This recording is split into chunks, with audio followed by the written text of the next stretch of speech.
தமிழகத்தை பொறுத்தவரை இனி அடுத்து வரக்கூடிய நாட்களில் மாலை மற்றும் இரவு நேரத்தில் மழையானது பதிவாக வாய்ப்புள்ளது. வட உள் தமிழகத்தில் ஒரு சில இடங்களிலும் இதர தமிழகத்தில் ஓரிரு இடங்களிலும் மழை பெய்துள்ளது. புதுவையில் மிக லேசான மழை பதிவாகியுள்ளது.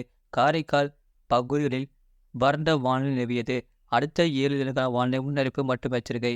நேற்று வடமேற்கு மற்றும் அதனை ஒட்டிய மத்திய மேற்கு வங்கக்கடல் பகுதிகளில் ஒரிசா மற்றும் வட ஆந்திரா கடலோர பகுதிகளை ஒட்டி நிலவிய காற்றழுத்த தாழ்வு மண்டலமானது மேற்கு வடமேற்கு திசையில் நகர்ந்து 20ஆம் தேதி காலை 8:30 மணி அளவில் ஒரிசா கடற்கரையை ஒட்டிய சில்கா ஏரி அருகில் நிலவுகிறது. இது மேலும் வடமேற்கு திசையில் நகர்ந்து ஒரிசா மற்றும் சத்தீஸ்கர் அருகில் அடுத்த 12 மணி நேரத்தில் குறைந்த காற்றழுத்த தாழ்வு பகுதியாக வலுவிழக்கக்கூடும். மேற்கு திசை காற்று வேக மாறுபாடு காரணமாக தமிழகத்தில் ஓரிடங்களிலும் புதுவை மற்றும் காரைக்கால் பகுதியிலும் இடி மற்றும் மின்னலுடன் கூடிய லேசான மழை முதல் மிதமான மழை பெய்யக்கூடும். கனமழை பெய்யக்கூடிய மாவட்டங்கள் நீலகிரி மற்றும் கோயம்புத்தூர் மாவட்ட மலை பகுதிகளில் ஓரிடங்களில் கனமழை பதிவாக வாய்ப்புள்ளது. சென்னை மற்றும் புறநகர் பகுதிகளுக்கான வானிலை முன்னறிவிப்பு. அடுத்த 24 மணி நேரத்தில் வானம் ஓரளவு மேகமூட்டத்துடன் காணப்படும். நகரின் ஒரு சில பகுதிகளில் இடி மின்னலுடன் கூடிய லேசான மழை முதல் மிதமான மழை பெய்யக்கூடும்.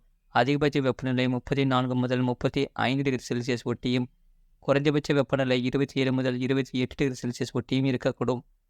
மீனவர்களுக்கான எச்சரிக்கை. தமிழக கடலோர பகுதிகளில் மன்னார் வளைகுடா மற்றும் அதனை ஒட்டிய தென் தமிழக கடலோர பகுதிகள் மற்றும் குமரி கடல் பகுதிகளில் சூறாவளி காற்று மணிக்கு 35 முதல் 45 கிலோமீட்டர் வேகத்திலும் இடையிடையே 55 கிலோமீட்டர் வேகத்திலும் வீசக்கூடும்.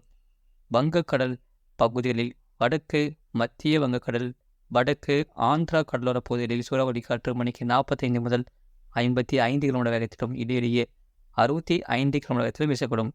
அரபிக்கடல் பகுதிகளில் மத்திய மற்றும் அதனை ஒட்டிய தென்கிழக்கு அரபிக்கடல் பகுதிகளில் சூறாவளி காற்று மணிக்கு 45 முதல் 55 கிலோமீட்டர் வேகத்திலும் இடையிடையே 65 கிலோமீட்டர் வேகத்திலும் வீசக்கூடும். மேற்குறிப்பிட்ட நாட்களில் மீனவர்கள் இப்பகுதிகளுக்கு செல்ல வேண்டாம் என்று அறிவித்தவர்கள். கடந்த 24 மணி நேரத்தில் பதிவான மணி அளவு. நீலகிரி மாவட்டம் வல்லாஞ்சி 10 சென்டிமீட்டர் பதிவுள்ளது. நீலகிரி மாவட்டம் மேல்பவானி 8 சென்டிமீட்டர் பதிவுள்ளது. நீலகிரி மாவட்டம் நடுவட்டம் நீலகிரி மாவட்டம் மேல்கொள்ளூர் கோயம்புத்தூர் மாவட்டம் பொதுப்பணித்துறை மக்கினம்பட்டி நீலகிரி மாவட்டம் கூடலூர் பஜார் தலா 6 சென்டிமீட்டர் பதிவுள்ளது. நீலகிரி மாவட்டம் தேவாலா 5 சென்டிமீட்டர் பதிவுள்ளது. கோயம்புத்தூர் மாவட்டம் வால்பாறை பிடிஓ நீலகிரி மாவட்டம் எமரநாடு நீலகிரி மாவட்டம் தாலுகா அலுவலகம் பந்தலூர் தலா 4 சென்டிமீட்டர் பதிவுள்ளது. கோயம்புத்தூர் மாவட்டம் வால்பாறை பிஏபி 3 சென்டிமீட்டர் பதிவுள்ளது. திருப்பூர் மாவட்டம் உடுமலைப்பேட்டை தேனி மாவட்டம் பெரியாறு திருவண்ணாமலை மாவட்டம் ஆரணி ஏஆர்ஜி தலா 1 சென்டிமீட்டர் பதிவுள்ளது. இது போன்ற செய்திகளை உடனுக்குடன் அறிந்து கொள்ள மறக்காமல் சேனலை சப்ஸ்கிரைப் செய்யுங்கள். மற்றவர்கள் தெரியப்படுத்த ஷேர் செய்யுங்கள்.